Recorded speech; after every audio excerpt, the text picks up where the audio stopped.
तो आप खराब मैनेजमेंट वाली कंपनियों को अगर आप साइड में करते चले जाएंगे तो आपके लिए सेलेक्ट करना बड़ा आसान हो जाएगा कि किस में पैसा लगाना है। और अच्छी मैनेजमेंट वाली कंपनी में मैं दो चीजें देखता हूँ जी। एक, मैनेजमेंट मजबूत होना चाहिए और दूसरा, प्रमोटर्स भरोसेमंद होना चाहिए। अब आप सोचेंगे ये तो दोनों मिलते जुलते शब्द है, इसमें कुछ फर्क है क्या? बिल्कुल। लेकिन अंदर डीप में जाकर देखेंगे तो बहुत बड़ा फर्क है। मैनेजमेंट कौन है? जो डे टू डे में चैनल चला रहा है जी, बिजनेस कर रहा है, जो कारोबार कर रहा है, राइट, यानी कि आपका एमडी हो गया, सीईओ हो गया, सीएफओ हो गया, सीईओ हो गया, ये सारे मेन लोग हैं डेली बेसिस पे काम करने वाले, ठीक है, ये मजबूत होने चाहिए। मजबूत कैसे होंगे? एक्सपीरियंस से, राइट, क्वालिफिकेशन से, करेक्ट सर, उस फील्ड की समझ से, है ना?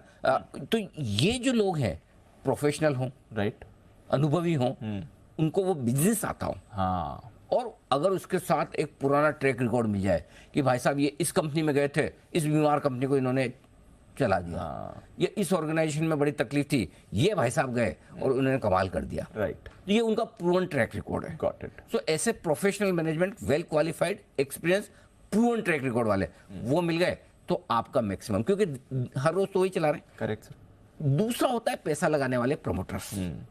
कई कई जगह आपको ये हो सकता है दोनों सेम भी मिले, जी, कई जगह अलग भी होता है। जितने बड़े ऑर्गेनाइजेशन में जाएंगे आपको दोनों अलग मिलेंगे, राइट, लेकिन दूसरा है प्रमोटर्स, भरोसेमंद प्रमोटर, यानी कि अच्छे प्रमोटर्स।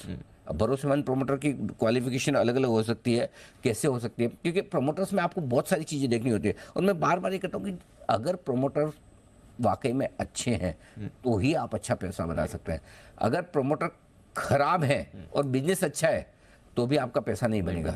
अगर प्रमोटर अच्छे हैं, बिजनेस खराब है, तो भी आपका पैसा नहीं बनेगा। लेकिन प्रमोटर और बिजनेस दोनों अच्छे हैं तभी आपकी बड़ी वेल्थ बनेगी। इसलिए अच्छे प्रमोटर देखा। अच्छा, प्रमोटर देखने का कोई ऐसा फॉर्मूला नहीं है ये लगा दिया ये अच्छा और ये खराब, हाँ, ऐसा कुछ है नहीं। ना, ऐसा कुछ है ही नहीं। सो आप कैसे कुछ कुछ चीजों से आप पहचानने की कोशिश करते हैं कि प्रमोटर अच्छा कैसे माना जाएगा। फॉर एग्जाम्पल, कोई प्रमोटर ऐसा है जो बार बार अपनी शेयर कम या ज्यादा करता हो, कभी शेयर खरीद रहा है, कभी बेच रहा है अपनी शेयर, तो उसका ध्यान शेयर में ज्यादा है, एग्जैक्टली, काम में कम है। सो बार बार कुछ प्रमोटर्स ऐसे होंगे जो बार बार रिस्ट्रक्चरिंग, अमालगमेशन, मर्जर, डीमर्जर, मतलब तेजी का टाइम आया है ना तो डीमर्ज कर दो, सब में वैल्यू अनलॉकिंग, वैल्यू अनलॉकिंग। मंदी का टाइम आया तो कंसोलिडेशन कर दो, सबको एक साथ ताकि खर्चे बचे। ये आपको over a period of time उनके कामकाज करने के तरीके से समझ में आता है कि कौन सा प्रमोटर मजबूत है, कौन सा नहीं है। तीसरा होता है कॉर्पोरेट गवर्नेंस। बड़ा मुद्दा है, लंबी बातें हो सकती है, लेकिन जनरली आप कौन सी कंपनी की कॉर्पोरेट गवर्नेंस अच्छी मानेंगे। फॉर एग्जांपल, प्रमोटर्स की शेयर होल्डर्स को रिवॉर्ड करने की नीयत हो, राइट, डिविडेंड रेगुलरली दे, समय समय पर अगर कंपनी कमा रही बोनस दे, शेयर होल्डर्स का ध्यान रखें। समझो कोई बड़ा बिजनेस बेचा है किसी प्रमोटर ने और बड़ा कैश आ रहा है, दबा के बैठ गए, बताते भी नहीं करेंगे क्या, और ये भी नहीं करते क्या दें, पड़ा है कैश लेकिन देना नहीं है, बताना भी नहीं, और बोले हम अभी विचार करें। अरे भाई साहब, अगर जैसा आपने एमबीए किया है तो एमबीए की डिग्री आने के पहले आपने प्लानिंग कर दी, इसके बाद क्या करूंगा, है ना। शादी होती है, लोगों के बच्चे पैदा होने वाले थे, उससे पहले लड़का होगा तो ये नाम रखेंगे, लड़की होगी तो ये नाम रखेंगे, पहले से प्लानिंग हो जाती है। तो भाई साहब, अगर आप बड़ा बिजनेस बेच रहे हो, करोड़ों रुपए आपके पास आ रहे हैं, तो आपकी प्लानिंग नहीं होगी, होनी चाहिए। नहीं हो तो फिर ऐसा प्रमोटर भी, मतलब फिर क्या प्लानिंग है, फिर आप क्या प्रमोटर है। सो कई बार होता है ऐसा, प्रमोटर के पास पैसा आ रहा है लेकिन वो बताते नहीं है, न देना चाहते, तो उनकी नीयत समझिए। सो पॉइंट सिंपल ये है, मजबूत मैनेजमेंट और भरोसेमंद प्रमोटर दोनों का कॉम्बिनेशन जहां पे मिल जाए वहां शेयर खरीदिए। और ऐसी सिचुएशन में अगर आपने कोई महंगा शेयर भी ले लिया, मतलब कोई वैल्यूएशन ज्यादा देके भी ले लिया, तो भी चिंता की बात नहीं, लॉन्ग टर्म में पैसा बन जाएगा। लेकिन जहां प्रमोटर अच्छे नहीं है, मैनेजमेंट ठीक नहीं है, और वहां आपने बहुत सस्ता शेयर भी खरीदा तो भी वो कचरा ही रहेगा, कचरा ही रहेगा, क्वालिटी कभी नहीं हो सकती, और वहां पे आपके पैसे लगेंगे। सो सबसे इंपॉर्टेंट चीज किसी में, और ये चीज है ना एक दिन में नहीं आती, ये बरसों का अनुभव है कि आप किस प्रमोटर को मजबूत माने, भरोसेमंद माने। जो प्रमोटर कहते हैं वो करते हैं या नहीं। फॉर एग्जाम्पल, जैसे एक जमाने में ये चलाया था कि इन्फोसिस, ऐसे प्रमोटर है, ऐसे मैनेजमेंट है जो बोलेंगे उससे ज्यादा करके देंगे। एग्जैक्टली, एक वो ओपिनियन बन गई लोगों का, है ना। बिल्कुल। तो वैसे आप ये देखते हैं कि डिविडेंड रेगुलरली दे रहे हैं क्या, समय समय पर अगर अच्छा पैसा बना रहे हैं तो क्या डिविडेंड बढ़ाकर दे रहे हैं, बोनस दे रहे हैं, ठीक है।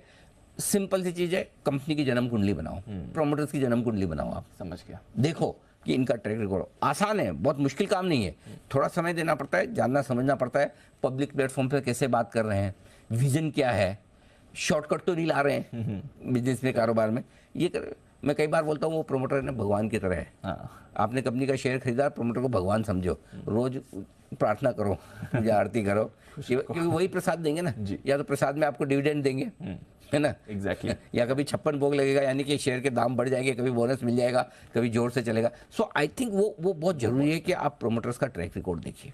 से ज़्यादा महंगी वो कंपनी है, तो ऐसा क्या है उस कंपनी में जिसकी वजह से वो महंगी है? करेक्ट। क्या वाकई में 24 कैरेट गोल्ड वाले प्रोमोटर हैं, या ऐसा बिजनेस है कि बॉस इसको तो कोई टच ही नहीं कर सकता? करेक्ट। फॉर एग्जाम्पल टाइटन हो गया आपका, कि टाइटन तो लीडर है, रहेगा, ये महंगा है, महंगा था, महंगा ही रहेगा, राइट, है ना। Correct. सो क्या वैसी है लीडरशिप कि प्रोमोटर स्ट्रॉन्ग, बिजनेस जबरदस्त, ब्रांड नंबर 1, फिर तो महंगा ही रहेगा, हमेशा ही महंगा रहेगा, तो आपको महंगा ही खरीदना है, महंगा ही बेचना है ना। सो आपको वैल्यूएशन जो देखना है, वैल्यूएशन उस हिसाब से देखना है कि भाई वाकई में कंपनी को अगर महंगा वैल्यूएशन मिल रहा है तो किस वजह से मिल रहा है, और सस्ता मिल रहा है तो भी सोचना क्यों सस्ता है। मार्केट बेवकूफ नहीं है, सारे लोग समझदार हैं यहाँ पे, कई डेढ़ होशियार भी है। तो अगर कोई स्टॉक बहुत सस्ता ट्रेड कर रहा है तो उसके पीछे कुछ कारण होगा, और वो कारण अगर आपको पता चल जाए कि भाई अच्छा ये कोई एक स्टॉक स्टील का 10 के मल्टीपल पर है और कोई एक 4 पे है, ये 4 पे क्यों है, आपने वो कारण पता कर लिया, और उसके बाद आपको लगता है ना ना भाई अब मैं कंफर्टेबल हूँ, मुझे पता है ये सस्ता क्यों है, मैं लूंगा। कई बार लोग बोलते हैं कि ये सस्ता इसलिए कि इसके प्रमोटर पे कॉन्फिडेंस कम है तो हम लेंगे, वो आपका एक सोचा समझा हुआ कॉल है। बहुत सारे लोग ऐसे भी करते हैं, भाई अगर ये टाटा जैसा मैनेजमेंट होता तो ये वैल्यूएशन पे थोड़ी मिलता, है ना। बात है। कोई टाइटन जैसी कंपनी के सामने कोई दूसरी ज्वेलरी कंपनी को गिने तो भाई यार अगर यही होता तो ये भी टाइटन जैसा ही होता ना, तो वो आपकी कॉल है, लेकिन आपको पता है फिर कि आप सस्ता वाला शेयर खरीद रहे हो तो क्यों खरीद रहे हो। सो आई थिंक वैल्यूएशन आपको उस हिसाब से देखना है, मार्केट, सेक्टर और कंपनी। बड़े इन्वेस्टर्स हैं जिनका बड़ा नाम है, वो कितना लगाकर बैठे हैं, जितने बड़े इन्वेस्टर्स होते हैं उतना कॉन्फिडेंस बढ़ता है, जितनी उनकी इक्विटी ज़्यादा है उतना कॉन्फिडेंस बढ़ता है ना।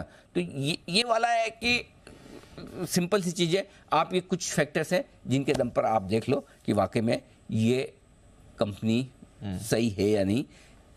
बाकी तो बिजनेस और वो सब चीज़ तो आप देखेंगे।